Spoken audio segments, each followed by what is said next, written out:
All right. So, what'd you do for the weekend? Anything special? You guys traveled? Went anywhere? Actually, one of my girlfriends is in town from Okay. Florida. And so she came over and we kind of showed her around Sacramento, took her to Tahoe, all that good. Yeah. Beautiful.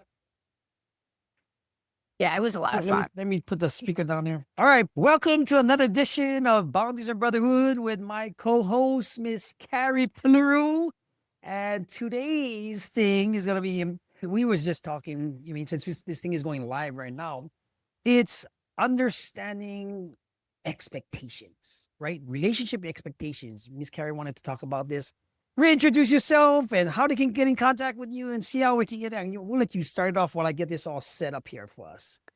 Yeah, of course. I'm Carrie Pullaro. I'm a relationship and mindset coach. I help high achieving women stop chasing love and start choosing themselves, realizing that they're the prize. You can find me at Carrie Pullaro on Instagram and on TikTok.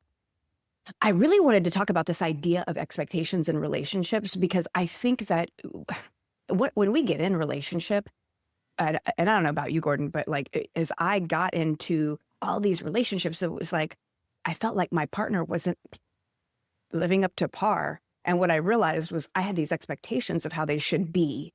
And it was really, I realized like, oh man, like I'm never in relationship. Well, if I'm not mindful, there's a time where I could not be in relationship with my partner. I can actually be in relationship with the expectations of my ideal. All of this is an attempt to give me what my caregivers could not give me. But if I'm not mindful of it, like I'm not paying attention, right? Because so I'm just going to recreate that relationship with my caregiver in order to try to repair it. Explain more of that, how the trauma from the past might be catching up to you as an adult with your relationships now, especially from Abel and stuff like that. Explain to the audience. Yeah. And so when he and I first got into a relationship, it was, and I see this in my past with all of my other relationships as well. It was like I held these men initially like in contempt. Like I only noticed these things that I felt needed to be fixed. Like you would have these amazing qualities, but there's some other things that I just don't like. There's some things that you really need to work on. Okay.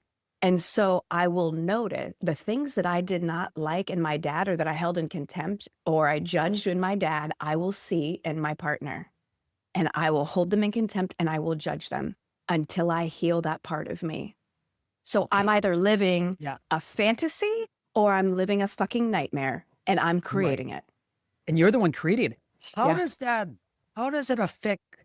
I remember one time Abel told you one time, you got to go deal with your stuff with your dad. How does that help you? Because I know you see your dad in a different light now, but at the same time, it was your own trauma, how you deal with it, how you took it. Explain how you worked it out amongst yourselves and how you did it for you. Well, I got to reflect on all of the things that I was judging about my dad, and I got to forgive him. Number one thing was I got to forgive him. And this really was about understanding that my dad will never be the dad I needed when I was 6 years old. Like I can't go back and create that again, but he can be a father to me in a different capacity today to the adult version of me. And so it was understanding, like starting to understand that because that inner child in me is like, no, I want my dad to be a certain way. How did that help you? Because time goes on, he becomes a different person. You wanted like a certain dad figure at that time, right? Did you judge him back then? Or did you hold any resentment and some sort of expectation? How does it pertain to your relationships now or your relationship with Abel now? Interesting. So yes, I did judge him. I think the main thing I judged him for back then was I judged him for like him and my mother split up and then he created a new life. So, and like dated and did all the things. And so I was judging that, like, why would you do that? Why are you going to go create another life and have other kids and all the things? Instead of looking at it like, oh, wow, how courageous of him to go out and create something new that he enjoys. Do you know what I mean? Like he's staying in a situation that's making him unhappy. He is choosing himself. Do you know what I mean? Right, right. But it I really get it was because about. that's the same thing. I held resentment to my dad Mhm. because, like, okay, I'm getting abused on one side, but then he got the money on the other side of family. Like, and I've held that expectation of being an adult. But now that I have kids and I understand a lot of different things that you have that is going on now in my life, it's the expectations that I have for, say, my spouse, the people I work with, the people I talk to, the people I help. I have a little bit more empathy because I was wrong for so long. Mhm. And then you mean, did you admit you was wrong? Oh, yeah, absolutely. Yeah, it really was just like, also, it's like understanding that like there's no manual on how to raise kids and there's no manual on how to live life. Like True. And no, absolutely true. Yeah. there isn't. And so it's like, and then people say when they're, when I say people did the best they could with what they had. Yes. And no, I understand some people get upset about that. And they're like, well, I think it comes down to responsibility on my end that regardless of what happened in my life before, it's my responsibility to heal that version of me and move on. It's no one else's responsibility. Like the reality is people are going to come in and out of my life. And if I'm always holding on to some kind of anger or resentment because the relationship didn't go the way that I wanted it to, I'm going to be a miserable motherfucker. Absolutely. You know what I mean? So you hold on into that crap. It's like I'm collecting negativity and Yeah. hatred and anger and frustration. And then Yeah. I'm just like walking around with all of it with this huge backpack that's heavy as hell. But it's like, that's the same thing. You holding on to negative things that's not going to do nothing for you. It's not going to do anything that's going to help you in the long run. And it's you just going to become a miserable person. And then how does it help you being a coach for the women that have gone through this? I mean, since you've gone through it, right? How does that make it easier for you since you Oh, know? well, of course, like sharing my story is like Number one. relatable. People can understand. But really, it's like I know where to go. I know how I healed, right? It doesn't Yeah. mean that.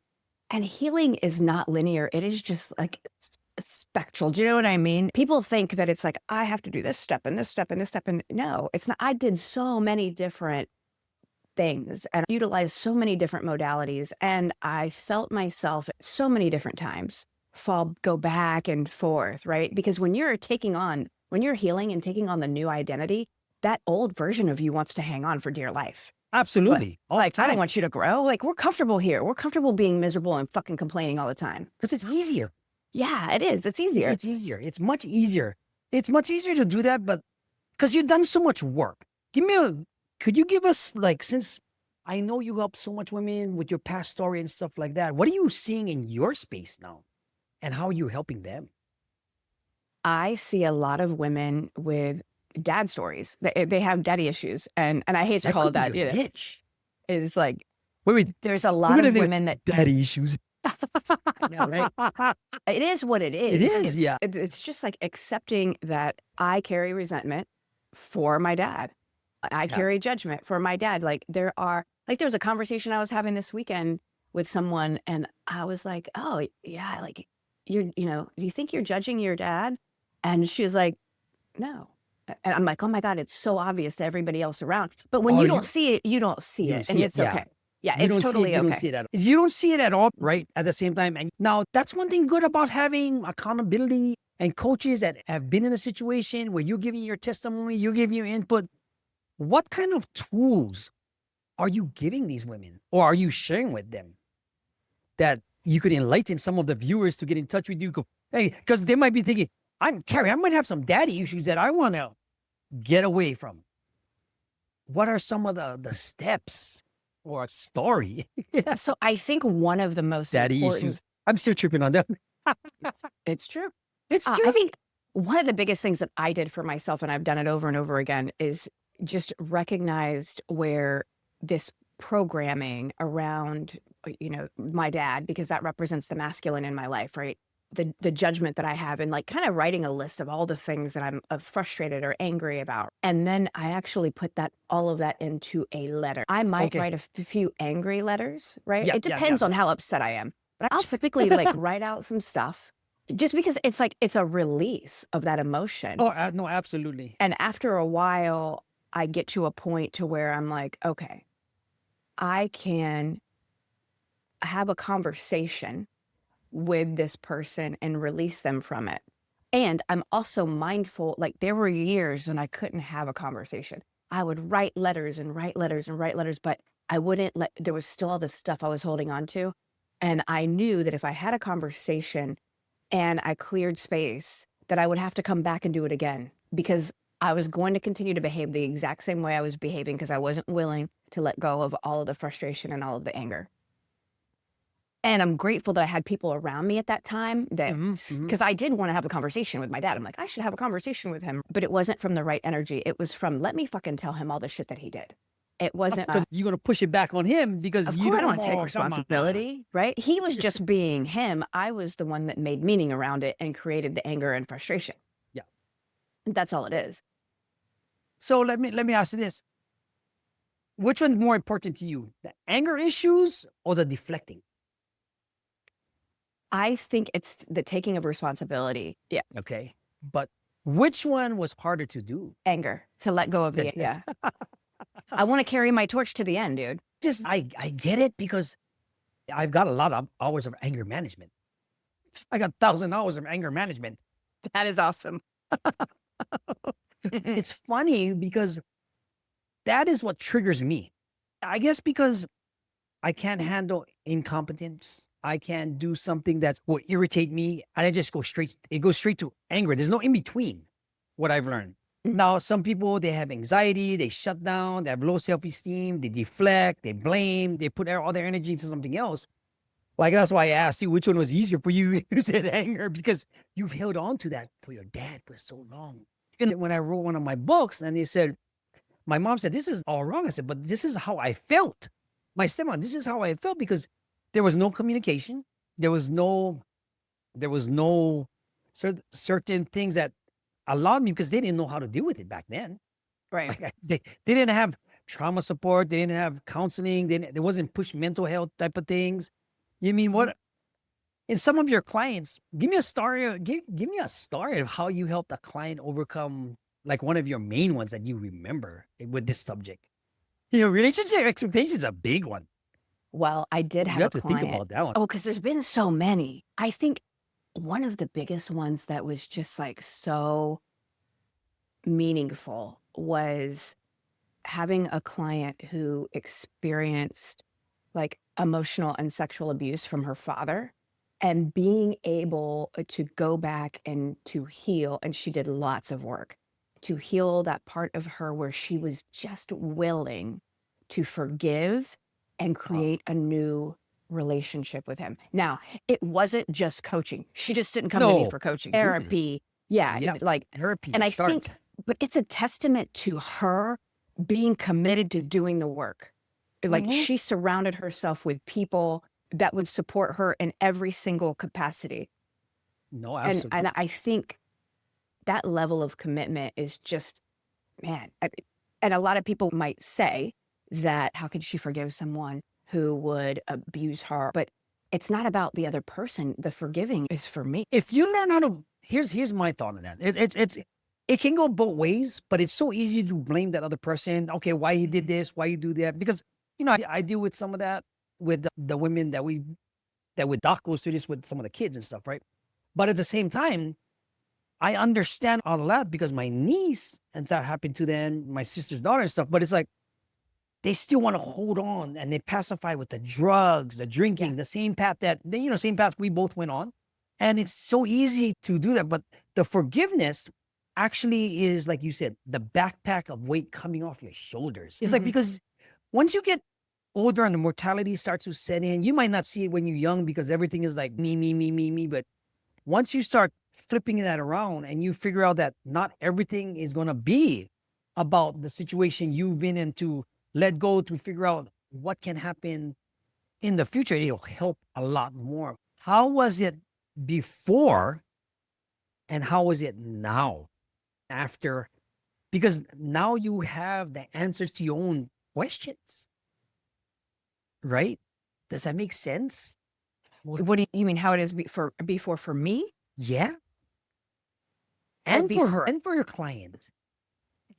I can speak for what I observed in her. What I observed in her was dating the same type of Ah, man that would take advantage, that would spend all her money, that would run off and do all the things that he wanted to do, and then just expect her to forgive him and come back. And she would allow it.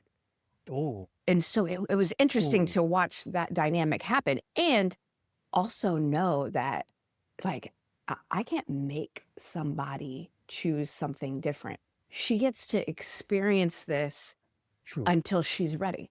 And we went through this cycle for a hot minute. I mean, I want to say probably a couple of years before she finally was just like, oh, I see You got what it. I'm doing. Like, I keep choosing this type of man because I get to come over here and there's some forgiveness that gets to take place. The light switch just goes on for people sometimes, Oh, and you're just absolutely. like, Yeah. okay, cool. Like, I can't tell you that. Do you know what I mean? More from experience and stuff like Yeah, that. I Yeah. can lead you that direction. Yeah. But if you're unwilling and you're still angry, you're still going to live out. So she was constantly living out the same relationship over and over again in a way to repair her relationship with her dad instead of just going to the source and repairing it. And when she realized, she's like, oh my God, I think I need to stay single and I need to come over here. And I believe what happened was her father got ill. Her Mm, father got ill. And then okay. all of a sudden the light switch came on of, I don't have a lot of time. That I need mortality thing. I need to step away from this. Relationships aren't important, but healing this part is important. And that's when she dove into like really looking at that relationship and what she needed to heal and sharing with him, hey, this really hurt me. And him owning his part, like both of them owned their part in the relationship. It was a beautiful thing to watch. And it was just like, wow, Yeah, I bet you felt so much good. healing. Yeah, I bet you feel like this is why you do what you do.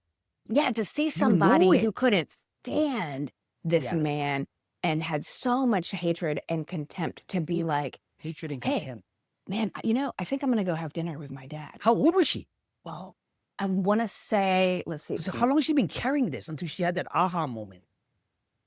this was probably about, I want to say maybe 5, 6 years ago. And so and she's about my age, I would say. Well, she's in Okay. her early 40s. So Okay. probably when she was in her late 30s.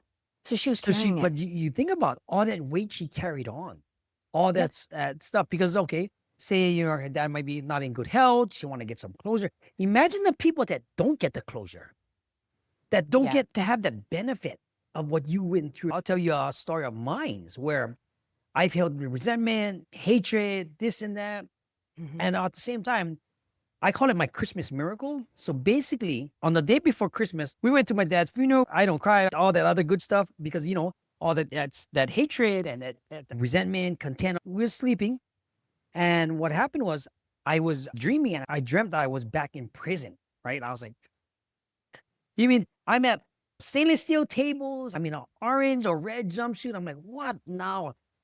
Everything comes back because everything I worked so hard for put me back in. I didn't know it was a dream. And here comes my dad strolling in. My dead dad.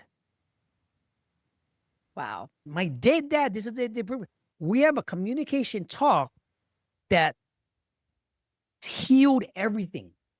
We both got to get out of it. This and that. Andrea, I wake up, I get ready to go start the day. She goes, "What's wrong?" I said, "I had the best conversation I ever had with my passed away father." Yeah, I call Wow. it the Christmas miracle because I was like, we got to hash out things. We got to, I got goosebumps just now looking at it, just Ooh, talking about it because I never had that conversation because everything was for attention, either getting his approval, getting his, you mean this, and we come from a broken family. So it's like, to the point where that was the best moment between me and him, and he was deceased. And it had to be back because he's came and visited me in Hawaii State Prison so many times because I've been arrested for so many times. He was the only one to come visit. And he's like, it's like, wow. not again. This time I know I'm going to wait for long. And I got up and it's like, I had tears coming down my eyes, all this stuff. She goes like, you never cry. What happened? I was like, I had the best closing communication with my dad and it felt relieved. So I know exactly, what I mean, to get that closure about something like that, because it means a lot and even though if you don't even know that, what I was just clipping up all those videos today, right? And I was going back to that where the expectations of certain things is so viable, right? Like what kind of how does that pertain to you and Abel now, having this baggage all gone? I mean, how do you feel? Well, I think I want to be clear about that and allow people to know that it's never 1000% gone. It's No, it things never come back. is. No, Yeah, absolutely. like It's still there. It's I still am there. still going to be triggered. He is It's still still there. going to be triggered. Yeah. Yeah, it's Um, but I how can you deal catch with it it. today. How I deal with it and how I can catch it Yep. today. And so, like the one thing that I do notice about myself is that I get to be Abel's love language is being of service. Like he loves acts of service. Like that's what he does. That's what he does for That's how you. he shows love, Okay, right? that's good.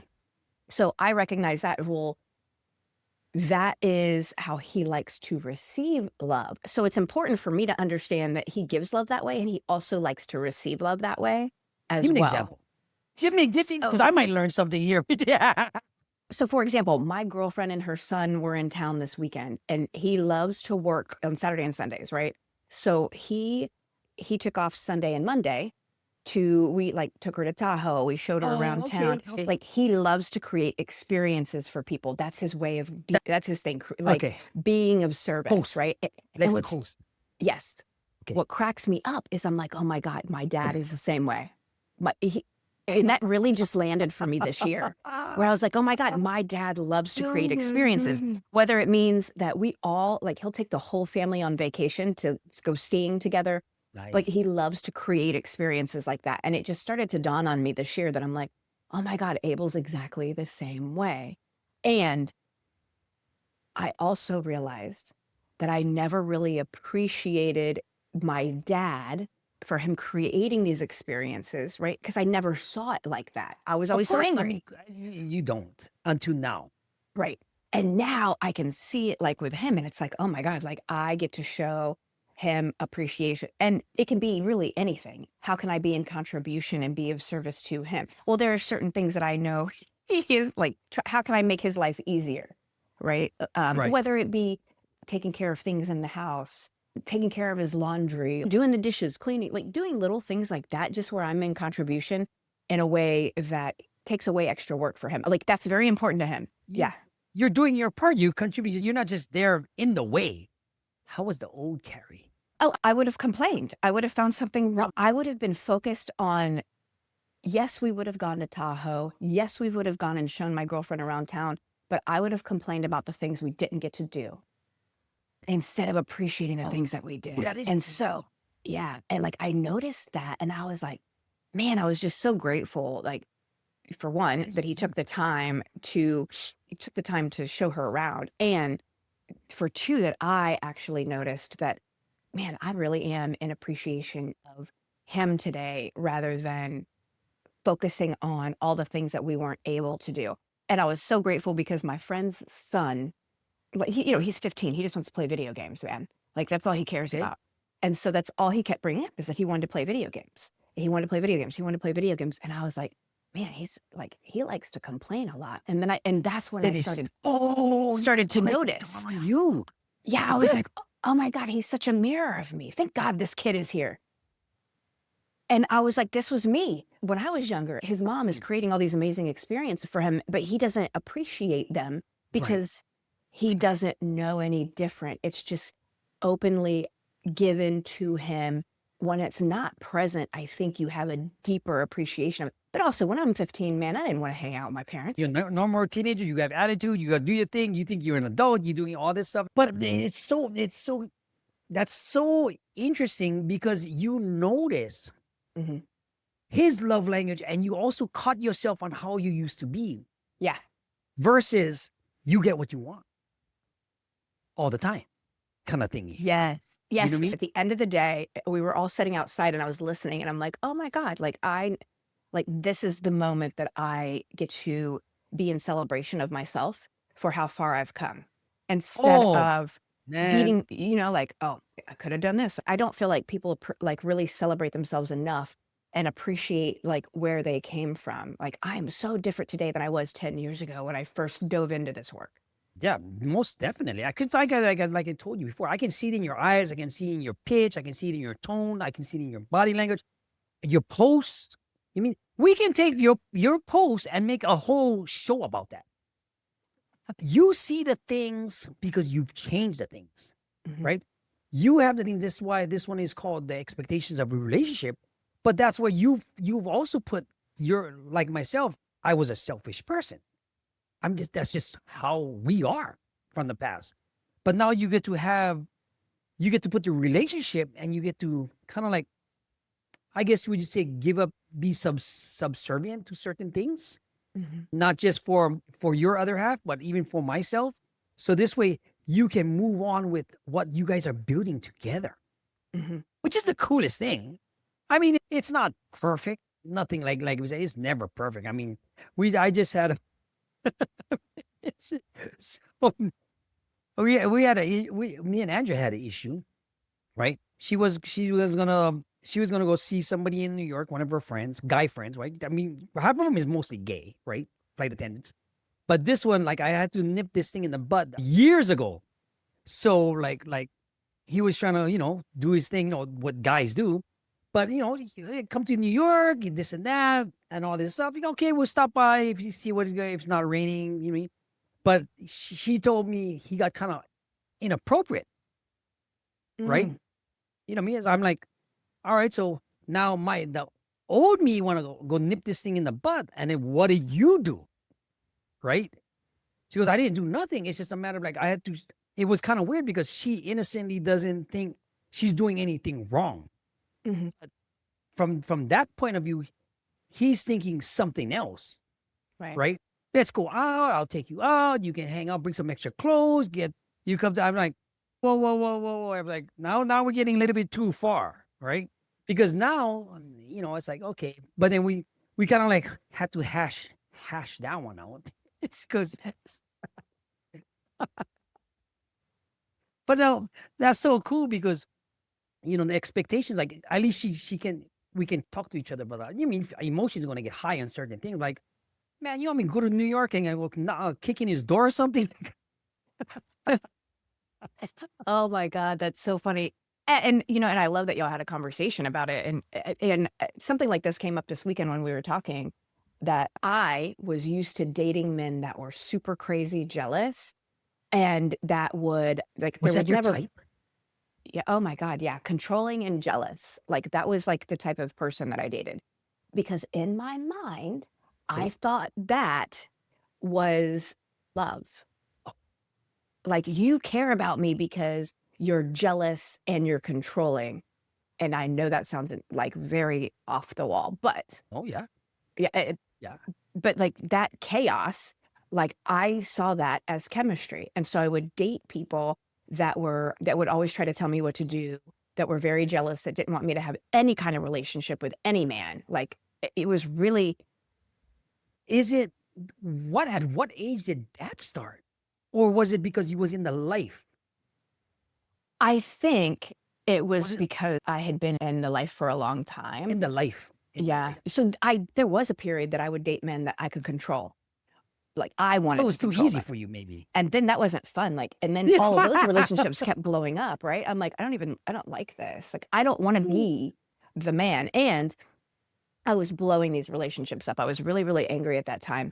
And then so I picked someone that worked in the same industry as me because he would understand. He would get it. He would get where I'm. you So try we to. both, yeah, I did. I'm like, he'll get it. He'll understand. It didn't work out that way at all. The person that I chose was very jealous. He was very, very controlling. And he had a horrible relationship with his mom later on that I found Okay. out. And then I was just like, oh, wow. There was this overwhelming lack of trust when it came to women. It really wasn't women, it was his choices. When I got to know him, I was like, oh, he's picked some really crazy women. He doesn't trust himself in picking women, so he wants to control the situation. Totally So made sense later on. that's a real wreck to be happening and stuff like that. Yeah. Yeah. I mean, and later, like, I didn't, of course, when you're in it, you don't see it. But later on, Yeah. as I began to heal, and it was like I saw that, and I'm like, oh my God. And it allowed me to have compassion for him because I realized it was never personal. I used to take it so personal, like, how dare. Now I'm like, man, like, it's not personal. This is just his thing. Like, Is it this is the more, thing he gets to heal. do you, the compassionate part, do you feel sorry for them or feel No. sorry for yourself? Or is it because you've grown this much, right? And you know how sometimes you see some of your old relationships up and you look at them and like, oh man, I feel sorry for you because you're still stuck. I don't feel sorry for them. That's the word. I have a level of understanding and empathy and compassion because it's like, I understand now why they are where they are. And I also understand that I don't have the ability to force Fix any them. kind of change on them or fix them. Yeah. Like, that is all their Yeah. choices. And so it's just like, well, I understand why this is happening. And at the same time, it's not personal. I think when I was able to separate it from me, like, it's not a personal thing. Like, nothing anyone ever does is personal towards me. This is their reality that they're living. Either they've healed or they haven't. And they are creating this reality for themselves because they can only see through the lens in which they've healed. True. Or not. True. But, now here we go. But, how does that work in your services, your coaching, your services and stuff? You have all that empathy. You know the stages of your clients. You know what is the outcome. What about the ones that you cannot fix? Or at least guide, not fix, but can't guide them. It's not personal. Like, I have had that's the growth, huh? That's the thing, is it's not personal. Good for you. Clients fall off, True. Clients leave, and it's never personal. It's whatever they're going through in the moment. And all I know is, like, when clients leave or whenever they fall off, that just means that we're no longer aligned in that moment. And it's not like the optimal, very deep, the optimal space for their growth, for both of our growth in that period. And so knowing that, it's like, okay, cool. If a client falls off, that just means God is guiding them a different direction right now, different path, and that's okay. And guiding me a different path. And I just stay on my path.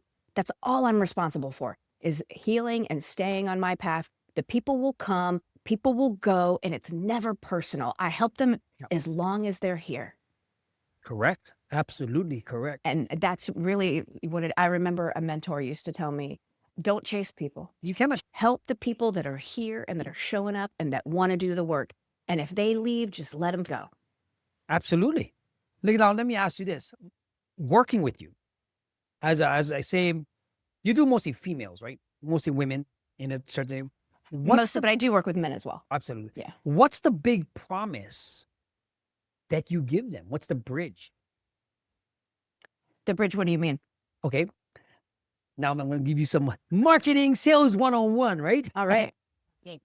What is the big promise that makes it worthwhile working with you? What are the big problems you have entailed, problems that you've been through, the people that you help? What was the top 5? And what is the service you offer? I think it's really about, and it all comes down to self-worth. I don't think a lot of people see that part. It's a self-worth conversation because I might think that I am worthy of the job, of the career, of making money, of having children, of doing all the things, right? Like, I can have that conversation, but then deep down, I don't see myself as the prize because I'm not choosing me and my happiness. I'm putting everything else first, putting all my energy into everything else. And so for me, it is choosing yourself and recognizing, like, that you are the prize, not from an arrogant place, but from a place that you realize that you are absolutely valuable when it comes to relationships, not for how you can perform, not for what you can provide, for just being. Just being you. Just being you. Yeah. The true, authentic you. Now, if you was to bundle that up into a product service, what would you call it? Well, I think it was my last program, Worthy as Fuck. Right. No, that's true. No, I mean, it's still your program. Yeah. But, from a stackable point, from a foundational point of blueprint, what would you offer as a free get together with you? Are you offering a checklist, a free PDF, a small video? What do you have that you can give this crowd as something to come work with you personally? Mm. Honestly, I have not put anything together like that before. But I mean, that Okay. is something that I can Just totally sink your think teeth in it. Well, about. guys, we'll have something for you guys from Miss Carrie in about 5 seconds. No. But I mean, I just want to say, I mean, this is what me and Miss Carrie, we want to help as many people as we can. If you see me with Doc, other people, it's so funny because other people are reaching out to me, Gordon, come interview me. Right? Oh, I love that. I'm so Yeah, happy for this you. one of them is like my ex because she runs a women's house. She's a director now. She used to be in the life too. She used to be she used to be in the club. She used to be a stripper, and I was the guy that understood her, like how you had your guy. That's how I had this. But it's one of those things, right? We're gonna start making people, fans, followers, subscribers. We're gonna be bringing out some programming for you from Miss Carrie, and I'm personally gonna work with her to get those things out for you guys. But let's see, what time is it? Oh, If wow. not, we're gonna be here forever again. But I just wanted to say, as you can see from my thing, exploring shared challenges, forging unbreakable bonds, whether it's your woman, your relationships, your partners. This is what me and Miss Carrie, please end it for us, Carrie, and we'll sign off after that. Oh my God. Well, thank you for joining us. I'm Carrie and Gordon. And really, man, I think this is just, we want to help as many people as possible, really just to be a light in this world. Because as every light begins to turn on in the world, then it's just, because I'm like, what just came up for me now as I was talking was I was doing a reading last night for somebody, and one of the cards that came up was this woman, and she was holding this earth, Wow. and the woman was glowing. And like the card before it was a torch. And all I kept saying was, you have a torch with a light, and you're supposed to light as many torches as you can. And all I kept telling her was, I said, I had this visualization of the Olympics, and you know how they run and they keep passing the torch, but you're not passing the torch, you're lighting Oh, everybody else's torch. And at the very end, you all come together and light up the nice. world. And it was like the craziest visualization that I've ever had in my life. It was just, it was really powerful. And at the end, she was crying because she was like, you have no idea how what that really means. And then she went into detail That's of big. it was so big. Yeah, it Right, was right. really big. And so also too, I think what comes up too is it's like, wow, I have other gifts that I don't realize I have. I was just about to ask, you've been holding out on me. We can Yeah. open this with this. Yeah.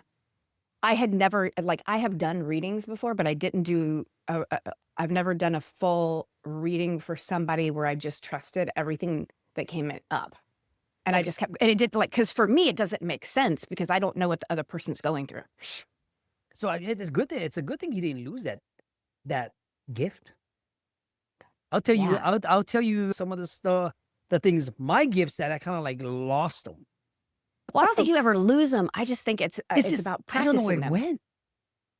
But we're gonna end up with we will Yeah. doing something like this. But guys, thank you for watching us on this Thursday. Watch the clips. Watch the follow down below. Leave us a comment on the live, on the replay, on the clip station. If you want to work with Miss Carrie Pullaro, find her at Miss Carrie Pullaro at Carrie Pullaro on Instagram, TikTok, and all over the place. Her YouTube channel. All right. I'll see you. All right, guys.